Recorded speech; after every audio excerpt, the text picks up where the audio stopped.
My name is Victoria Lange. I am 35 years old, a senior animal keeper at the Brookfield City Zoo, specializing in giraffes, and for 6 months I believed my husband had finally found a way to be part of the work I loved most. Right up until the Saturday afternoon, I sat in the security office reviewing footage for an unrelated incident and watched him walk into frame with a woman I had never seen in my life. It started, innocently enough, on a Sunday morning in early spring. Daniel showed up at the staff entrance with 2 coffees, told the guard at the gate he was there to see me, and when I came out from the giraffe barn, smelling faintly of hay and feed pellets, he held one of the cups out to me and said he wanted to start volunteering on weekends. Something small, cleaning enclosures, restocking supply carts, anything that let him spend time near the world I disappeared into every day instead of just hearing about it secondhand over dinner. I remember how genuinely moved I felt standing there in my work boots, coffee warming my hands in the cool morning air. 9 years of marriage, and my husband had never once shown real curiosity about the actual mechanics of my job, the feeding schedules, the enrichment routines, the quiet, exhausting satisfaction of watching an animal you'd hand-raised grow calm enough to eat from your palm. I told him yes before I'd even finished my coffee. I introduced him to my supervisor that same week, filled out his volunteer paperwork myself, felt something warm and grateful settle into my chest every Saturday morning after that, watching him push a supply cart across the gravel paths in a borrowed zoo polo shirt, waving at me across the giraffe yard while I checked feed troughs. I told everyone about it. My sister Megan, who works the admissions counter near the front gate, teased me for weeks about how sweet it was, how she'd never seen a husband volunteer his own weekends just to be closer to his wife's work. My co-workers in the hoofstock department started calling him our unofficial mascot, joking that he'd probably qualify for a real keeper position if he kept showing up. I believed completely that I had somehow stumbled into a rare, uncomplicated kind of luck, a marriage that was quietly getting better instead of drifting the way I'd watched so many others drift around us. I did not yet understand that the version of Daniel I saw every Saturday morning, waving from across the giraffe yard, was only ever the first 30 minutes of his visit. To understand how much that Sunday morning coffee actually meant to me, you would have to understand the shape of our marriage in the years leading up to it. Daniel and I met when I was 26, newly hired at Brookfield and still living on a keeper's modest starting salary. At a mutual friend's barbecue, where he spent most of the evening asking careful, genuinely curious questions about animal behavior instead of the usual polite small talk people offered once they learned what I did for a living. He worked in commercial insurance underwriting, a job that involved travel several times a month, spreadsheets I never fully understood, and a schedule that rarely aligned with the early mornings and weekend shifts my own career demanded. For the first several years, that mismatch felt almost charming. 2 people building separate, fulfilling lives that happened to intersect at dinner most evenings. Somewhere around year 6, though, the mismatch started to feel less like independence and more like distance, a slow drifting apart that neither of us ever named directly, the way you don't always notice a room's temperature dropping until you're already reaching for a sweater. We didn't fight. We simply stopped asking each other detailed questions about our days, settling into the kind of comfortable, low-friction routine that can look, from the outside, exactly like a stable marriage, while quietly hollowing out from the inside. I had noticed the distance myself in the months before Daniel showed up with 2 coffees at the staff entrance, though I hadn't yet found the vocabulary to describe it as anything more serious than a natural, temporary lull. So when he appeared that Sunday morning asking real questions again, offering to be part of the one area of my life he'd never shown much curiosity about before, I mistook it, completely and gratefully, for the marriage finally correcting its own course, rather than what it actually was, a convenient, carefully timed cover for something moving in the opposite direction entirely. I built my career, one exhausted overnight shift at a time, out of a childhood spent volunteering at a small rescue farm 2 towns over from where I grew up, mucking stalls and bottle-feeding orphan goats long before I understood any of it could become an actual profession. I studied zoology, then took an entry-level keeper position at Brookfield the week after graduation, and spent the following 12 years working my way steadily upward, first through the small mammal house, then reptiles for a difficult 2 years. I don't look back on fondly, and finally into hoofstock, where I found, almost immediately, the kind of quiet, patient work that suited me better than anything else I'd tried. George arrived the same year I transferred into hoofstock permanently, a giraffe calf born to a first-time mother who rejected him within hours of birth, weak, underweight, requiring around-the-clock bottle feeding that fell almost entirely on me and one other keeper for the first 6 exhausting weeks of his life. I still remember the night he finally stood steady enough on his own to walk the length of the barn without stumbling. How something in my chest cracked open with a kind of pride. I hadn't expected an animal that wasn't technically mine to feel that strongly about. Daniel came to see him exactly twice in George's first year, both times distracted, checking his phone in the barn doorway, apologizing that a work call was coming through. I told myself, at the time, that it simply wasn't his world the way it was mine, and left it at that. The truth surfaced by accident, the way it usually does, through a task that had nothing to do with my own life at all. 6 months into Daniel's volunteering, I was asked to help the security office review footage from the previous weekend, because a visitor had been caught on camera feeding forbidden food to one of our zebras, and our head of security, a methodical man named Frank Delgado, who had worked at the zoo longer than I had, needed a second set of eyes to help identify the exact timestamp and visitor before writing up the incident report. We sat together in the small, windowless security office scrubbing through hours of grainy footage from the cameras positioned along the hoofstock paths, and somewhere in the middle of that tedious search, footage from a different weekend, still queued up on a second monitor from an earlier unrelated review, caught my attention out of the corner of my eye. I recognized the quiet stretch of path near the old aviary first, a corner of the zoo most visitors skipped entirely because it led nowhere except a maintenance shed and a bench nobody ever used. Then I recognized the borrowed zoo polo shirt. I asked Frank, as casually as I could manage, to pull that footage up properly instead of letting it run in the background. He didn't think anything of the request.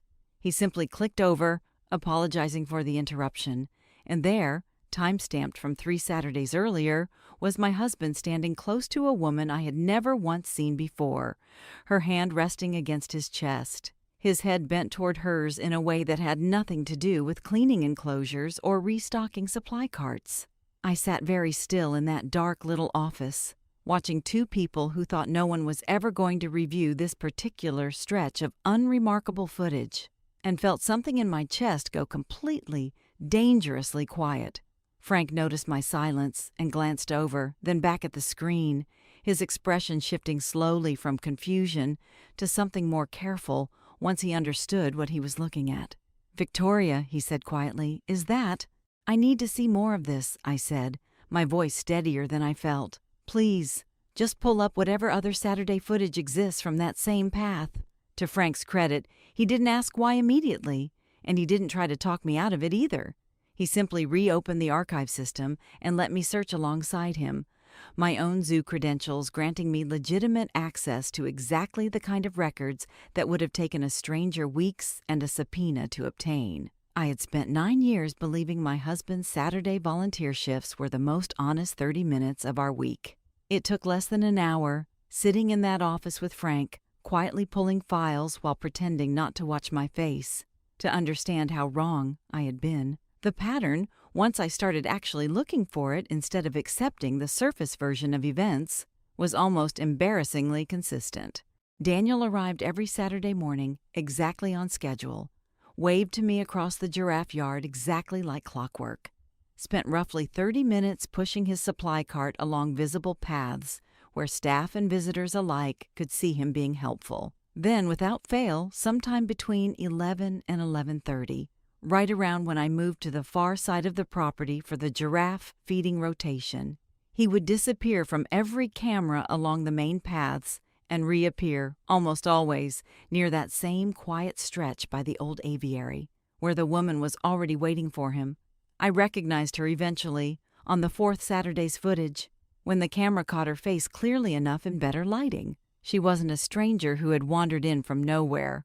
She was Claire Whitfield, the zoo director's daughter, a woman I had exchanged polite small talk with at exactly 2 staff holiday parties. Someone I vaguely knew worked in the zoo's own development office handling donor relations.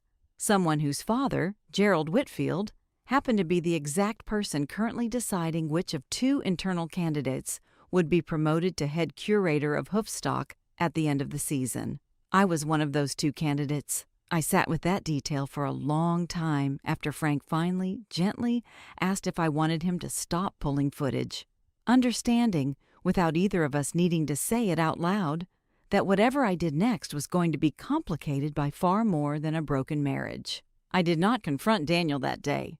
I drove home in a strange, hollow calm, the kind I imagine surgeons must cultivate before difficult procedures, and sat at our kitchen table that evening, watching him describe, in cheerful, easy detail, how satisfying his volunteer shift had been, how he'd helped restock the Giraffe barn supply closet, how proud he was to finally understand what my Saturdays actually looked like. I listened to every word of it, nodding in the right places, saying nothing about the 30 minutes he'd conveniently left out of the story, and understood, watching him eat dinner across from me without a flicker of guilt, that he had gotten remarkably comfortable telling this particular lie. The person who finally cracked something open in me wasn't Daniel, and it wasn't even the footage itself. It was my own sister, 3 days later, standing in the staff break room over a cup of vending machine coffee, asking, with unusual hesitation for someone normally so direct, whether everything was okay at home. "I've been fine," I told her, which wasn't quite a lie yet, since I hadn't decided what I actually was. Megan looked at me for a long moment, turning her coffee cup slowly, and then said something that made the floor tilt slightly under me for the second time that week. "I need to tell you something, and I should have told you weeks ago," she said. "I've seen Daniel with a woman near the old aviary path a few times when I've been on my break. I told myself it was probably nothing, coworkers talking, something innocent, because I didn't want to be the person who blew up your marriage over something I wasn't even sure about. But I keep thinking about it, and I can't keep pretending I didn't notice." "Why didn't you say anything sooner?" I asked, my voice quieter than I expected. "Because you were so happy," she said, her eyes filling despite her obvious effort to keep her composure. "You kept telling everyone how sweet it was that he wanted to be closer to your work, and I didn't want to be the one who took that away from you if I was wrong. I'm so sorry, Victoria. I should have trusted my own eyes instead of hoping I was imagining it." I told her then about the security footage, about Claire Whitfield, about the promotion decision sitting in Gerald Whitfield's hands at the exact moment his own daughter was meeting my husband, in a hidden corner of my workplace every single Saturday. Megan went very pale, understanding immediately the particular trap I was standing inside, one where exposing the affair risked exposing my own career to a man who now had every incentive in the world to make sure I never advanced past this season. "What are you going to do?" she asked. "I don't know yet," I told her honestly, "but I know I'm not going to keep pretending I don't know, just to make his weekends easier." I spent the following week doing exactly what I do best professionally, observing carefully, gathering information methodically, refusing to act until I understood the full shape of what I was dealing with. I pulled additional footage, quietly, on my own authorized login, cross-referencing Daniel's volunteer sign-in sheets against the timestamps Frank had already shown me, building a simple, undeniable record covering 4 full months. Rather than just the handful of Saturdays I'd initially discovered, the pattern held every single time: 30 minutes of visible, dutiful volunteering, followed by a disappearance to the same quiet stretch of path, followed by Claire Whitfield's arrival within minutes of his. I also did something I hadn't originally planned to do, driven less by suspicion and more by a nagging professional instinct I couldn't quite ignore. I checked the zoo's internal donor meeting calendar, a system I had access to only because I occasionally coordinated animal encounter events for major donors, and found that Claire Whitfield's own Saturday schedule listed every single week for the past 4 months. I a recurring block labeled simply personal time, logged directly beneath her father's own weekend office hours, as though both of them had quietly arranged their calendars around the same convenient excuse.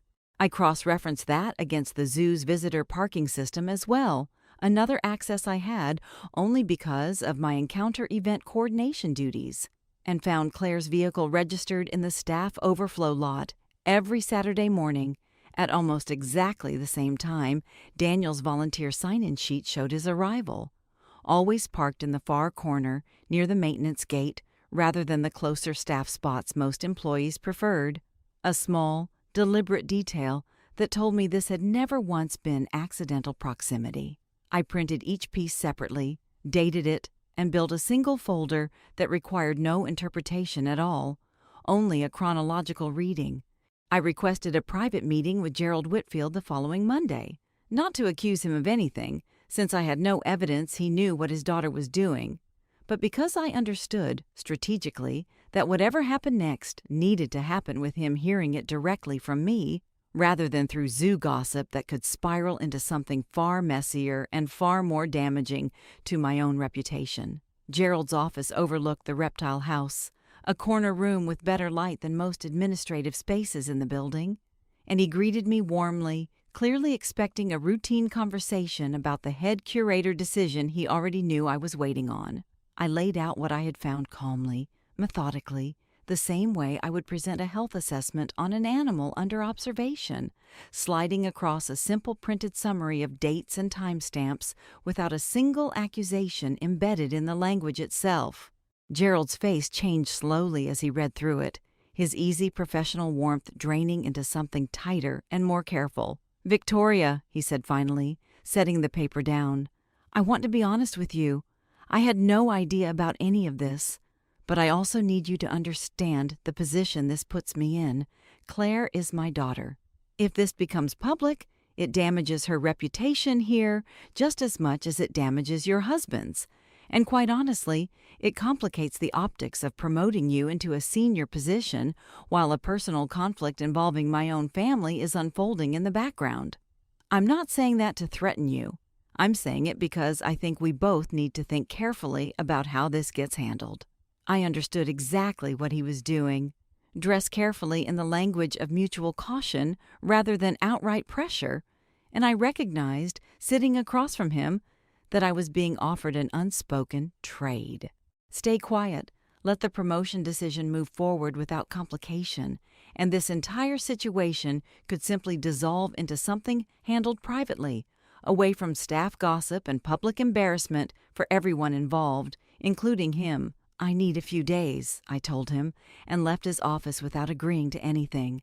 I confronted Daniel that same evening, not with anger, though I felt plenty of it sitting just beneath my calm exterior, but with the same methodical clarity I'd used building the case in the first place. I laid the printed timeline on our kitchen table, the same table where he'd described his volunteer shifts in cheerful, dishonest detail for months, and watched every trace of color drain slowly from his face as he understood exactly how much I already knew. "How long have you been building this?" he finally asked, which struck me, even then, as a strange question to lead with, more concerned with the mechanics of my discovery than with the fact of what he'd actually done. 4 months of footage," I said, "but it sounds like it's been going on considerably longer than that." He didn't deny it.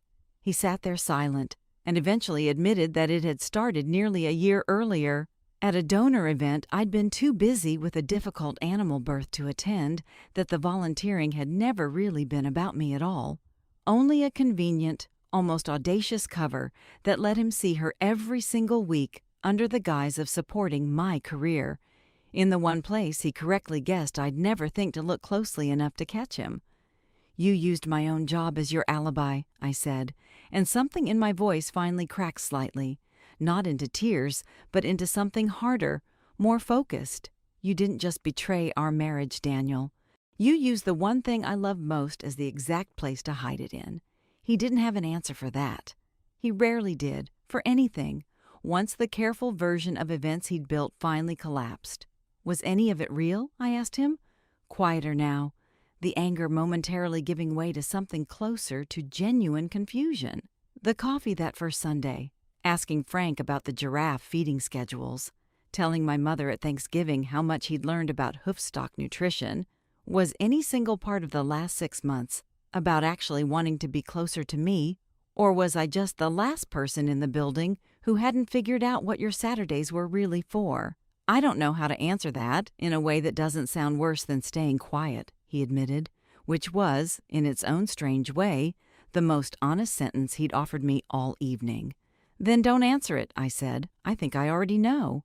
I spent the following 2 days deciding what to do, not about the marriage, since that decision had essentially made itself the moment I watched that first grainy clip in Frank's office, but about Gerald Whitfield's careful, unspoken offer, and about the career I had built over 12 years at Brookfield, one enclosure and one exhausted overnight birth watch at a time. I thought about staying quiet, letting the promotion move forward cleanly, folding this entire humiliation into something private and contained. I thought, too, about what it would mean to accept a leadership position built, even partially, on my own silence about something that had happened on the very grounds I would be responsible for overseeing. I decided finally that I wasn't willing to build my career on top of a secret someone else was counting on me to keep. I chose the following Saturday deliberately, the same day, the same rough window of time Daniel and Claire had used for months, and asked Frank, along with my sister and, carefully, Gerald himself, to meet me near the giraffe enclosure at 11:15, the exact hour Daniel typically vanished from every camera on the property. I told Gerald only that I had made my decision and wanted him present when I shared it, giving him no further detail, since I wanted him to witness what happened next without any chance to shape it in advance. The morning was clear and unusually warm for early autumn, the kind of Saturday that drew larger crowds than usual. Families clustered near the elephant yard, a school group moving in a loose, noisy line toward the reptile house. I remember noticing, standing at the giraffe fence line waiting, how strange it felt that the zoo simply continued operating around me exactly as it always did. Strollers and ice cream carts, and the distant recorded announcement about closing times, while I stood there preparing to end my marriage in front of witnesses. Daniel arrived precisely on schedule that morning, waving at me across the yard in his borrowed polo shirt, exactly the way he had every Saturday for 6 months. I watched him push his supply cart along the visible path, watched the practiced ease with which he glanced at his watch near 11, watched him begin his familiar route toward the old aviary path, and this time, instead of continuing my feeding rotation on the far side of the property the way he expected, I walked directly toward the giraffe enclosure instead, where George, the giraffe I had hand-raised from a newborn calf 8 years earlier, stood at the fence line the way he always did when he heard my voice. Claire arrived 4 minutes later, exactly as the footage had predicted for months, and stopped walking the instant she saw me standing beside Daniel near George's enclosure instead of on the far side of the property where she'd clearly been told to expect me. Gerald and Megan arrived moments after that, Frank trailing quietly behind them with a tablet tucked under one arm, though I had asked him beforehand not to play anything unless it became necessary. "Victoria," Daniel said, his voice tightening with the particular panic of a man watching 2 separate parts of his life collide in real time. "What is this?" "This is the last Saturday you'll be spending here," I said, calm in a way that surprised even me, my hand resting against the enclosure fence, where George leaned his long neck toward my shoulder out of habit. "I know about the aviary path. I know about the past 4 months of footage, and I know it started even earlier than that.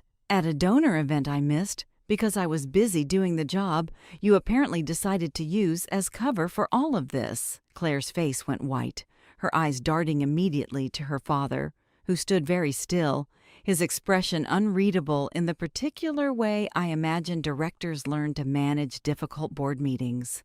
"Dad," she started, and then stopped, apparently unable to find any sentence capable of following that beginning.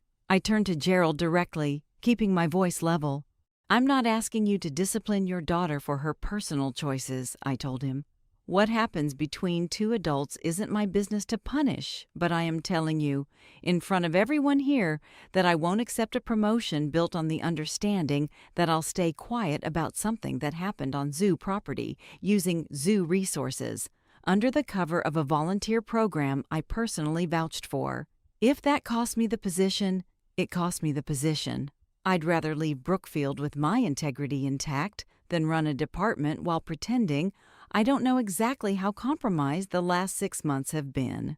Gerald was quiet for a long moment, the reptile house behind him visible through the distant trees. And when he finally spoke, his voice had lost the careful, managing tone from our earlier meeting entirely. "You're not going to lose the position over this," he said. "If anything, Victoria, the way you've handled it tells me more about your judgment than any interview could have. I'll admit I hoped this would resolve itself quietly, and I'm ashamed of that, watching you stand here now.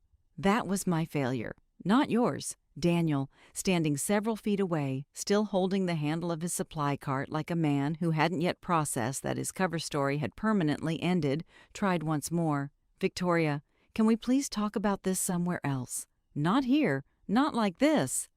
"We're done talking anywhere," I said, and meant it completely. "You don't get to volunteer your way back into my life the way you volunteered your way into hiding this from it."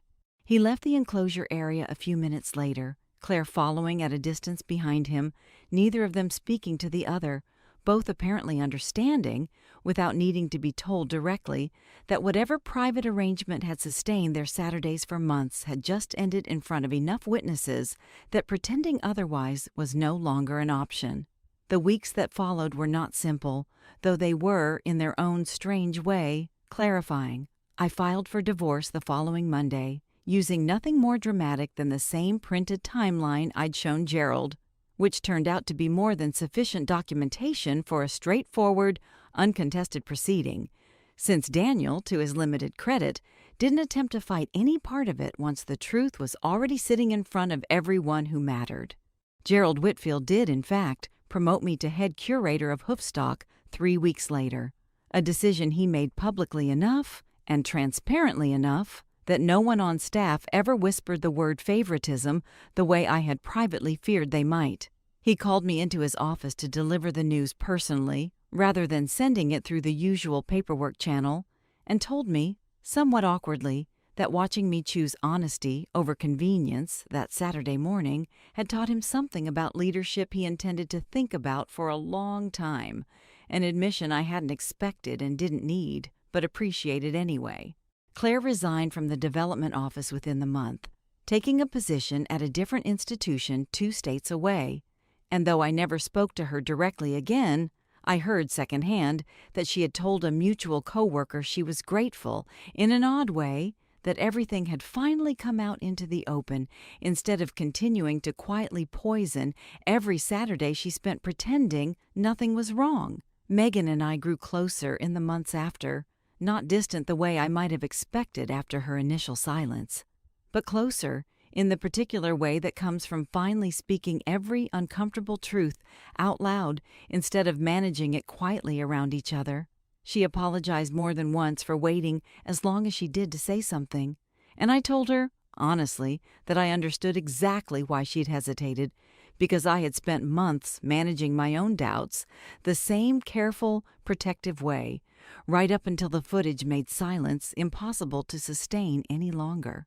I still work the Giraffe Enclosure most mornings, though less hands-on now that my curator responsibilities pull me into more meetings than I'd like most weeks. George is 9 years old now, taller than I ever imagined he'd grow when I bottle-fed him as a wobbly, uncertain calf, and he still leans his long neck toward my shoulder every time he hears my voice near the fence line. An old, uncomplicated loyalty that never once needed footage or timelines or careful documentation to prove itself real. Frank retired from security work the following spring, and at his small farewell gathering in the staff break room, he pulled me aside long enough to tell me, quietly, that he'd worried for weeks after that first afternoon in the security office, whether he'd done the right thing showing me that footage instead of finding some gentler way to deliver the truth. I told him what I still believe completely, that there was no gentler version of that particular truth available, only a faster one and a slower one, and that he'd given me the fast one at exactly the moment I needed it most, however painful it had been to sit with in that small, windowless room.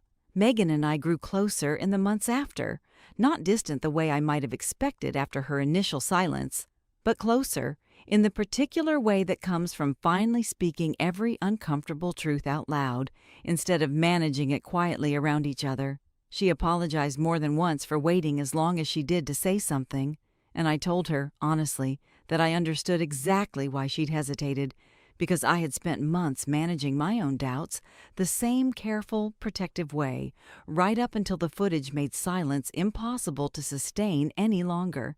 She still works the admissions counter most weekends, and some Saturdays now, when the schedule allows, she walks back to the Giraffe yard on her break, just to stand with me for a few minutes while George eats from my palm, the two of us saying very little, needing very little said. I think sometimes about how close I came to accepting Gerald's quiet, unspoken offer that first week, folding the entire situation into something private and contained for the sake of a promotion I genuinely wanted. I understand now that the version of that promotion would have cost me something I wasn't willing to trade, a version of my own integrity. I'd spent 12 years building one exhausted overnight shift at a time, long before Daniel ever picked up a supply cart and decided my workplace made the perfect place to hide. I didn't win anything dramatic that Saturday morning by the Giraffe Enclosure. I didn't need to. What I found there, standing beside an animal who had never once needed convincing to trust me, was something steadier and far more lasting than any confrontation could have provided on its own. My own name on the curator's office door, my sister's honesty, finally spoken instead of carefully withheld, and the quiet, permanent understanding that the next time someone asked me to stay silent in exchange for something I'd already earned honestly, I would know exactly which answer I was capable of giving without hesitation and without needing anyone else's permission to give it. Thank you so much for watching. Drop a comment below, hit that subscribe button, and I'll see you in the next one.